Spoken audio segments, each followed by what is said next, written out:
قوم سبا پر اللہ کا عذاب۔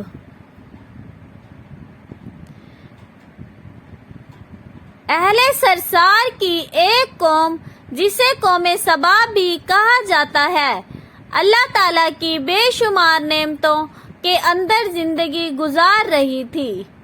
یہ قوم ایک عظیم تہذیب و تمدن کی مالک تھی۔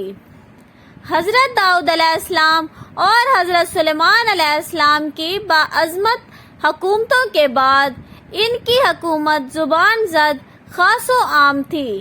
کہا جاتا ہے کہ یہ لوگ گندم کے مغز سے آٹا پیس کر روٹیاں پکاتے تھے، لیکن اس کے برعکس وہ اس قدر اسراف کرنے والے اور ناشکرے تھے کہ انہی روٹیوں کے ساتھ بچوں کا صاف پخانا کرتے تھے۔ بعد ازاں ان آلودہ روٹیوں کو اکٹھا کرنے سے ایک پہاڑ بن گیا۔ پھر ایک صالح شخص نے وہاں سے گزرتے ہوئے ایک عورت کو دیکھا جو روٹی کے ساتھ بچے کے پخانے کے مقام کو صاف کر رہی تھی۔ اس شخص نے عورت سے کہا، تیرے اوپر افسوس، خدا سے ڈر، کہیں ایسا نہ ہو کہ خدا تیرے اوپر اپنا غضب ڈھائے اور تجھ سے اپنی نعمت چھین لے۔ اس عورت نے جواب میں مذاق اڑایا اور مغرورانہ انداز میں کہا، جاؤ جاؤ، گویا کہ مجھے بھوک سے ڈرا رہے ہو۔ جب تک سرسار جاری ہے مجھے بھوک سے کسی قسم کا کوئی خوف نہیں ہے۔ کوئی زیادہ عرصہ نہیں گزرا کہ اللہ تعالیٰ نے ان لوگوں پر اپنا عذاب ڈھایا۔ پانی جو کہ زندگی کی بنیاد ہے ان لوگوں سے چھین لیا، یہاں تک کہ قحط نازل ہوا۔ بات یہاں تک پہنچ گئی کہ ان کی ذخیرہ کی ہوئی تمام غذائیں ختم ہو گئیں۔ آخر کار وہ مجبور ہو گئے کہ انہیں آلودہ روٹیوں پر ٹوٹ پڑے جو ان لوگوں نے اکٹھی کر کے پہاڑ کی مانند ڈھیر لگایا ہوا تھا، بلکہ وہاں سے روٹی لینے کے لیے صف لگتی تاکہ ہر کوئی وہاں سے اپنے حصے کی روٹی لے سکے۔ کفران نعمت، قحط اور ان کی بدحالی کے بارے میں متعدد روایات موجود ہیں۔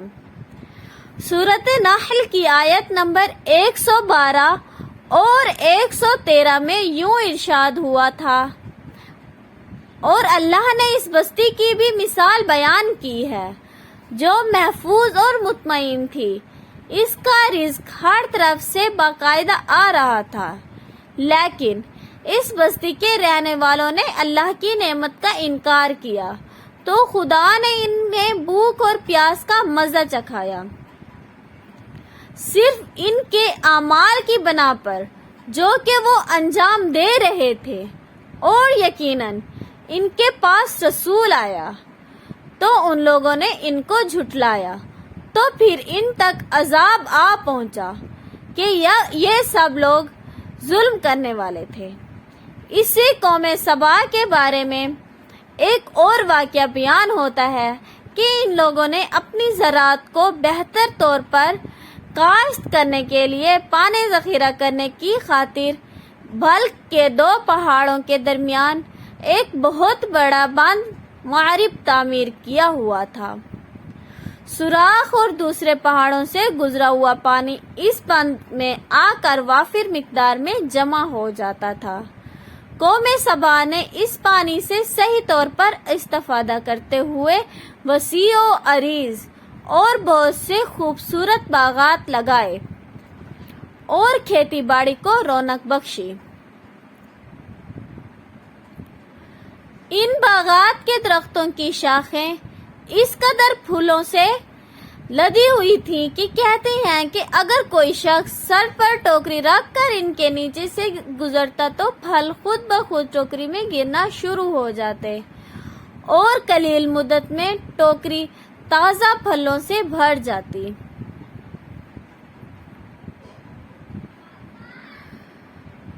لیکن نعمتوں کی کثرت نے انہیں شکر کرنے کی بجائے سرمست اور غافل کر دیا تھا، یہاں تک کہ ان کے درمیان بہت بڑا طبقاتی نظام وجود میں آ چکا تھا۔